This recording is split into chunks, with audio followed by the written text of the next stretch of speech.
Hello, welcome to the Humanergy Leadership Podcast.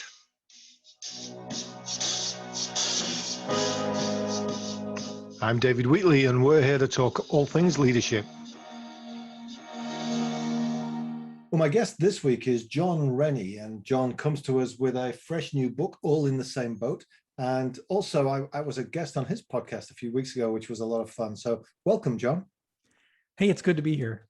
It's nice to talk to you again. Switch roles. That I normally start with just a 30-second intro into your history, your story. What's your leadership story that got you where you are? Well, I, as a young man, I was always fascinated with World War II. I had two grandfathers that served in World War II, and one was in the Navy, one was in the Army. But I was always fascinated with the stories of World War II, especially the Navy stories, especially submarine stories. And I was fascinated with underwater warfare from a young child on.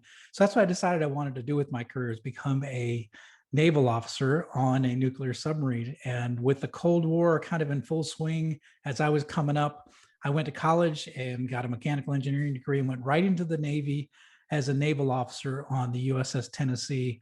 And that's where I got my, I've cut my teeth in leadership as a young man in the Navy. And I made 7 deployments on the USS Tennessee during that time, during the end of the Cold War. And it was just a great experience to learn leadership, to practice leadership. And I took that experience into the business world with me. And I worked 22 years in corporate America. And then I started my own company 5 years ago, my own manufacturing company. So yeah, I've been practicing leadership for a long time, but it started off just, being in the Navy and being on the boats. And that's one of the reasons I got you on today, is because I just purchased and you just released the book, All in the Same Boat. You can see it over your shoulder. I was just admiring your poster compared to my wedged book back here. But lead your organization like a nuclear submariner. Yes. So give me a quick overview as to what's the link between running a nuclear submarine and being a leader in any other kind of business. So you'd be surprised. It's funny, as I got older and having, being, led people for more than 30 years, I realized that a lot of the things that I practiced in business were as a result of things that I learned in the Navy. And the one thing about the Navy, especially on submarines, that's very interesting is you go out to sea with 155 men. In this case, there was no women on the submarines. They lock the door and you're gone for over 3 months at a time. So you have to learn how to get along with others. You have a very difficult mission to accomplish. You are surrounded by danger on all sides, right? You're surrounded by water. And in the early days, we were surrounded by, Soviets that were trying to find us. And we had to work together to accomplish the mission and to get home safely. And if one sailor made the smallest mistake, we would all perish. So there was a shared responsibility, but there's also a shared vulnerability. And I thought that was really unique. And when I went into the business, that's the way I always approach business, is we're in it together. We have to operate together if we're going to be successful. And I think that's rather unique in terms of a lot of the different business leaders that I worked with and worked around. A lot of people were just in it for themselves, or they were just in it for their bonus check or for the next promotion, where I was always leading for, it was always the mission and the people, trying to do the same thing. And that was where I learned it, was in the days in the Navy. Well, it really drills home the idea of you're only as strong as your weakest link. Oh, absolutely. Yeah. And in the book, I tell some stories about how even the most junior sailors stood up and executed at 100% and really were there, and they had our backs, right? Everyone had our backs, including the most junior sailor. And we pressure tested every individual on that boat, so that we knew they could deliver when things got rough and when bad times came. So we were constantly pressure testing the crew so that we were always ready for anything that could happen. And pressure testing has multiple meanings at the kind of depths you're at, I'm sure. Absolutely. Yes. So you cover some concepts, and I wanted to pull out a few that have tweaked my imagination as I've been reading through the book. You talk about letting people fail. And that's not as easy as it sounds. No, absolutely. But, it's funny because failure is it's an emotional response. When you do fail, and especially if you're embarrassed because of that failure, right? You are going to take home the lessons of why you failed. You're going to dig into what went wrong, and how do I fix it? How do I get better? And I tell the story in the book where I was teaching a young officer who was coming up. I was teaching him how to go to periscope depth, and it's a very difficult process. And we're doing it in a casualty situation with no hydraulics, and he had to spin the periscope. And he was a smaller guy and he was struggling with it. And I was trying to help him. And the captain got mad at me and he said, let him fail, let him do it, let him fail. And I kept thinking, well, I'm responsible for the boat right now, and I'm responsible for teaching this guy. I don't want the ship to be damaged. I don't want to be, but the captain was teaching me a lesson. It's important to let people fail in a controlled manner. The captain knew we were safe. He wasn't worried about the boat. He was worried about that officer having that lesson. What did you do wrong? How did you make that mistake? How can you get better? And the captain was always doing that to us, giving us assignments that were much more beyond what our skill sets were. And it forced us to learn. It forced us to, have those difficult lessons when you fail and when you fall short. So I think those are really powerful lessons. And it's kind of let people learn, isn't it? That you're talking about. It's the failure is just the starting point of a learning experience. It really is. It really is, because that story I told, this officer failed, but I also failed because I didn't I wasn't training that officer properly, and I learned a lesson there too. And those things, when you learn those lessons, they're powerful and they stay with you. Versus if someone's always covering for you, or in business, we always take our most experienced people and we give them the most difficult tasks because we always want it to be 100% perfect, right? But I think a lot of times we got to give our young people the difficult tasks and give them the opportunity to stretch themselves and see what they're made of. And I think as leaders, when we have young people doing difficult things, we can learn a lot from observing them. It gives them the opportunity to shine, or maybe they fall short, but it's really important to give them those opportunities. And I like your captain's take on it as well, that if anybody or anything was at risk of fatality, I'm sure he would have been willing to step in. Oh, 100%. He was saying nobody's going to die. So let the guy get on with it and let him struggle with the periscope and let him fight it and everything else, because when it comes to it, this is going to be a great learning experience. And there's really no other cost than. Absolutely. Yeah. So it's almost like controlled failure, letting people fail in a controlled manner. And I like to do that. I've always done that in my business career too, giving people stretch assignments, difficult assignments that are well outside their what they feel confident in doing, outside their comfort zone, and letting them learn and letting them fail and letting them struggle. And those moments are really important for individual development. Yeah, I've heard people say that when there's been a problem in a major organization or something, and the boss comes in and says, look, did anybody die? Did anybody get hurt? Right. The answer is no. Then it immediately turns to, okay, so what did we learn? So what did we learn? I love that. I love that. It's great. What did we learn? That's just a great opportunity to get that feedback and let people internalize what just happened. You talk about non-negotiable goals, and this again seems like it's easier in a military environment. Right. To say this is not just a non-negotiable. How does that translate into the business world? Well, I took the story from, it's funny. There's an expression on the submarine force that the number of surfaces has to equal the number of dives, right? So we have to get to the surface. There is no other option, right? So in the early days of submarining, they would create all sorts of rescue systems to try to rescue submariners. But what they realized is the depths that we operated in, you're never going to rescue those sailors, or So they changed the mindset. The Navy changed the mindset. So they said, you know what, we're not going to develop rescue systems. We're going to develop all the systems and processes and the training inside the submarine so that they always can get to the surface no matter what happens, right? So they changed the mindset to the non-negotiable goal was to reach the surface, right? And what's funny about non-negotiable goals is we don't measure them, right? So the number of surfaces we had always equaled the number of dives the whole time I was in, and for most sailors in the past 50 years, that's been the case, right? Yeah, the day you're not counting it anyway. We're not counting it. So, the lesson really came I came to realize this when I was in the business world. I traveled out to South Korea. I was benchmarking, in this case, I was working for a global company. Our best plant was in South Korea. I went there with two of my workers from the plant in Pennsylvania. We went all the way over there to see, to benchmark their processes compared to ours. We were looking at all their metrics and their measurements and how they were doing lean manufacturing, all this wonderful stuff. But when we got to one measure, it was really interesting because it really sent it home to me, is that I asked them, how do you measure, what are your measurements for on-time delivery? And we had a translator there and we were trying to explain it and they didn't understand the question. I said, well, how do you measure your on-time delivery? And I explained how we do it in the States. It's what we promise versus what we actually deliver. And, right now we're at about 82%. So what's your number? And it took a while. And then finally the manager that we were trying to talk to said to me, or said to the translator, that I don't understand. Why would you measure this number when you should always deliver to your promise date to a customer? Right. It was a non-negotiable goal for that business. They didn't even think about measuring it. And it got to me to think about, there's certain things in business that we have to say, we're going to do this no matter what. Mm-hmm. So we are going to, and so we establish not just the goal, but everything around it, the mindset, the processes, the systems, so that we always deliver on whatever that goal is, whatever that non-negotiable goal is. For example, several businesses I've run, we say all requests for quotes are responded to every day. So no one goes home until all of them are responded to. So even if we have 100 RFQs come in a day, then we stay late to make sure it happens because it's a non-negotiable goal. We don't even measure that because it's a non-negotiable. We just do it every time. So It's an interesting mindset, and you can't do it for every one of your metrics, but you can start thinking about, are there certain things that are non-negotiable in your business?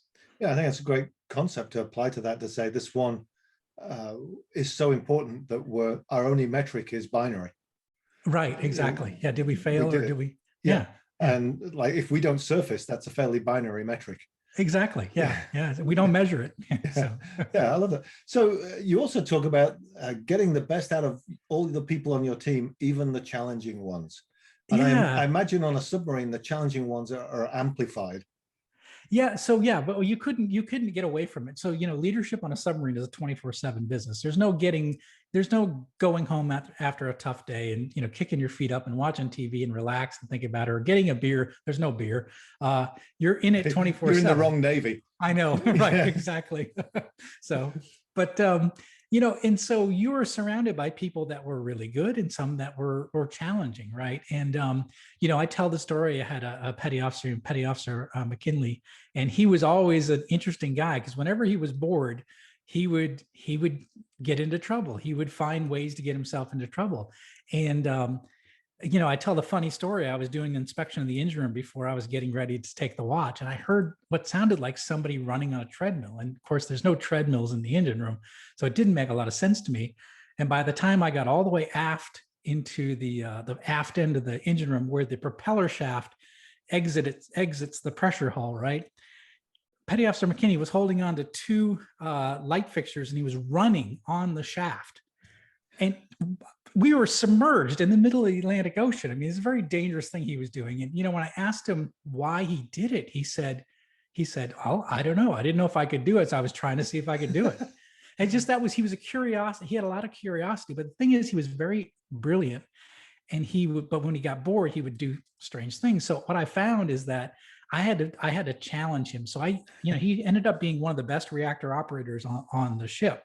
So I put him in charge of training all the new reactor operators. He was always really good at troubleshooting. So I put him on all the toughest maintenance projects, and I got his mind thinking, and I got him engaged. And it turns out he turned out to be one of the greatest sailors that we had on the boat, but he was a challenging person. But the thing is, when you talk about in a business, right, if you have a bad employee, you can fire them, you can demote them, you can transfer them.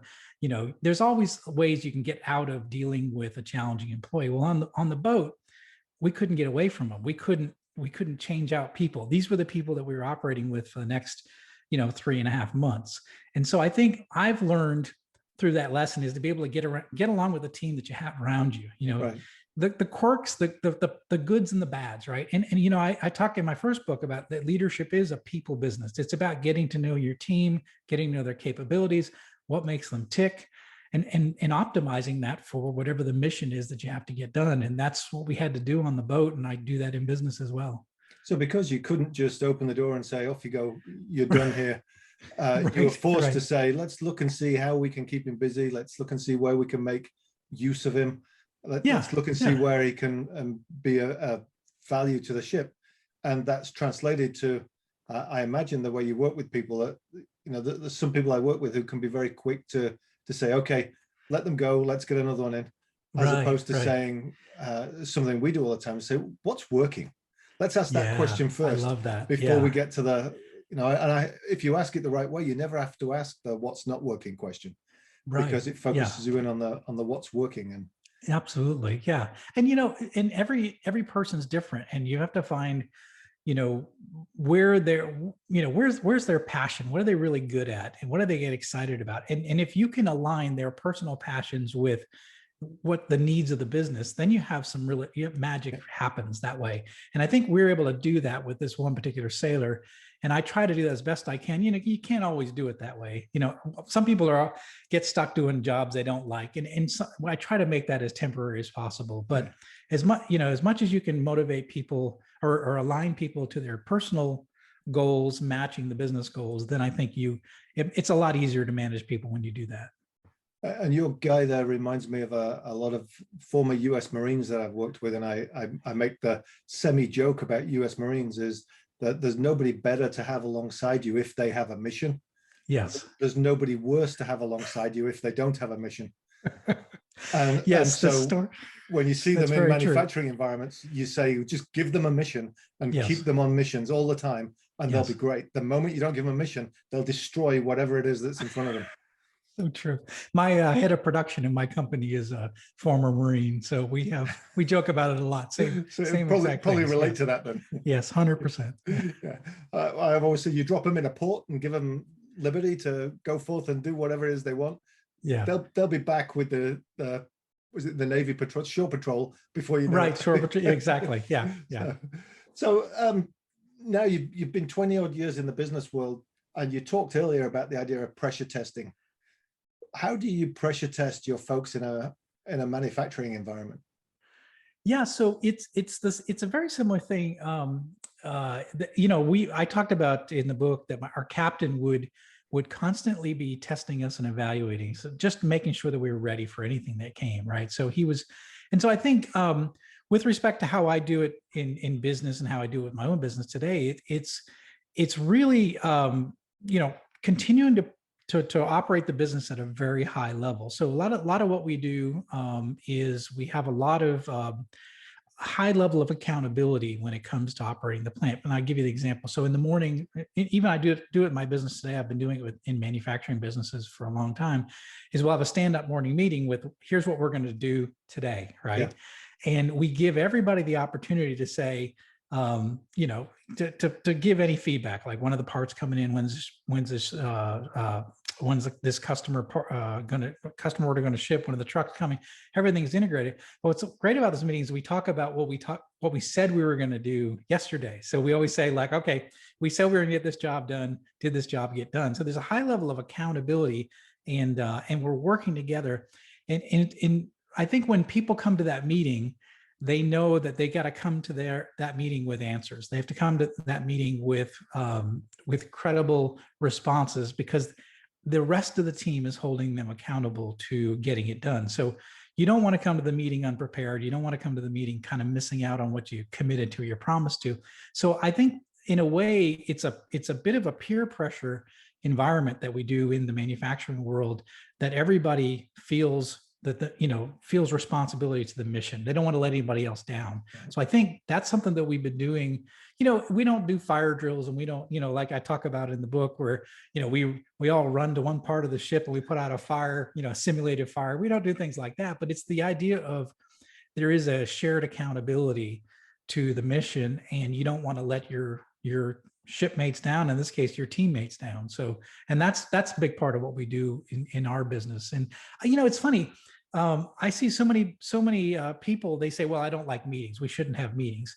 Well, I don't think that meetings are bad. I think it's having a meeting that for the meeting's sake, only. Like we don't have a lot of sit down meetings in my business, but those morning meetings where you get to look everybody in the eye, you can sense where they're at, you talk about yesterday, you talk about today, and I think it's a real connection that happens. And I think that's if you're not doing that, that one thing is a really important part of how we lead the business in my company.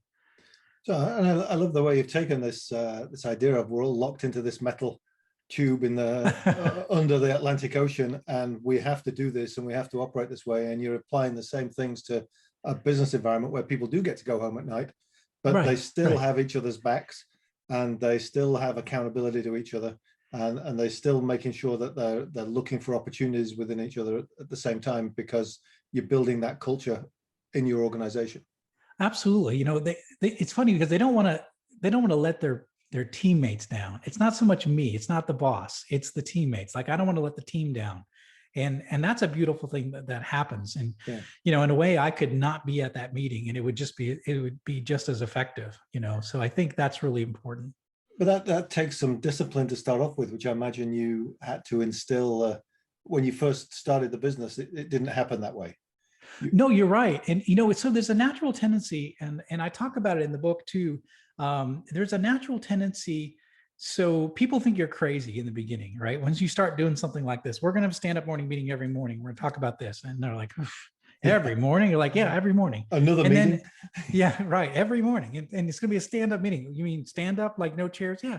And so people, think you're crazy, and then they're going to, and the default is like, well, let's just not do it today, or let's not just do it this week. And so part of implementing these things and making them effective is just to stick to it. And even when it's not comfortable to do it, or when you feel like, and when you're getting pressure from your own team, say, oh, we shouldn't do this, it's a waste of time. When you know in your heart that it's the right thing to do, you've got to stay to it. I talk about, and I think I told you, or I don't know if you remember the scene in the book where I talked about the missing binoculars, right? The captain was frustrated because we lost a pair of binoculars, and he tore the ship apart, put us at battle stations until we could find this pair of binoculars. And everyone thought he was crazy.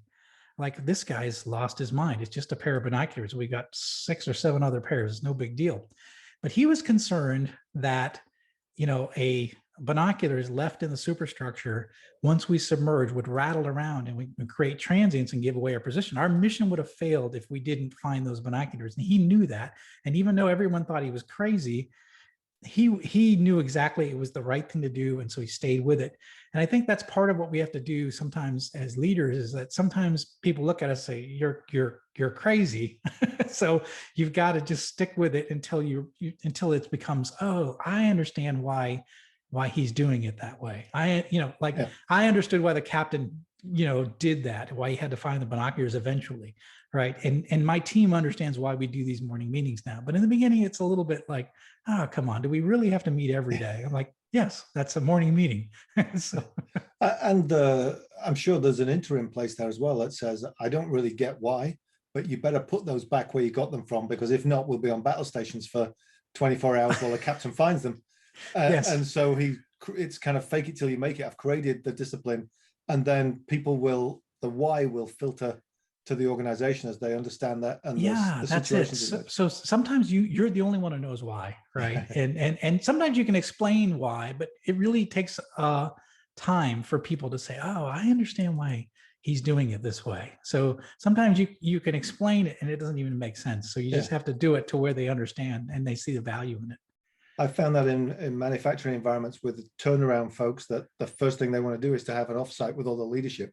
And the leadership's all saying, if we're trying to fix this, what are we doing out of the plant? If we're trying to fix this, we've got to get back in the plant and fix it. And you have to calm them down and say, look, we'll get back in the plant, but let's stop that for a minute, because you haven't been fixing it in the plant. Right. So we need to do something different. We need to get out of there. We need to think, and we need to do the right stuff. Yeah, absolutely. Yeah. I think I tell the story in the book where we took the entire, my first manufacturing plant, I took every employee from senior to all the way to the junior employees into an offsite. So we did 5 different sessions. We did, ropes courses. We did lean manufacturing training, and everyone thought I was crazy. Like, why is Rennie doing this? But it really helped build those bonds that we needed, that we didn't have. There was a big us and them problem in that plant with the salary people and the hour people. We were operating in 2 different, locations physically. Like, we never worked together. That's one difference on a submarine. The officers and enlisted, so the managers and the workers, if you will, work together in small spaces. We are 6-hour watches right next to people working that you work for, right? So you have that shared connection. You knew everything about them. You knew about their parents, you knew their girlfriend, you knew all these stories, right? But when I got to manufacturing, I see, like, the office people are over here, they have their own, they have their own break area. They've got their own bathroom over here. The hourly people are over here, and we rarely ever get together, and we never work together. So we don't understand each other, and we're separated physically and emotionally. And I think that's a problem. And so in that particular plan, I was trying to bring everybody together. And people thought I was crazy. So it turns out it was a great thing for that plant. And Well, when you're trying to make change, people are going to think you're crazy somewhere along the line. So perhaps that's not such a bad thing. So where can folks pick up a copy of All in the Same Boat? Yeah, so it's allinthesameboatbook.com, or you can go to jonsrennie.com. That's my website, but it's also on Amazon. So you just look into All in the Same Boat, and you'll find it on Amazon, and it's super easy. And but allinthesameboatbook.com. And you have a first book that obviously came before it. Do you want to give that a quick? Yeah, so it's I Have the Watch is the first book, and that's IHaveTheWatch.com. It's also on Amazon as well. So, Jon, thanks for joining us and chatting today. I appreciate it, David. I enjoyed it. You've been listening to the Humanergy Leadership Podcast. I'm David Wheatley, and we're brought to you by the book What Great Teams Do Great, available now at all good bookstores. Thanks to Brian Spencer and Finkel for the music. Please share any feedback and suggestions.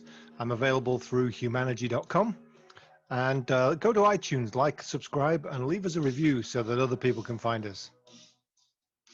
In the meantime, till next time we meet, stay healthy.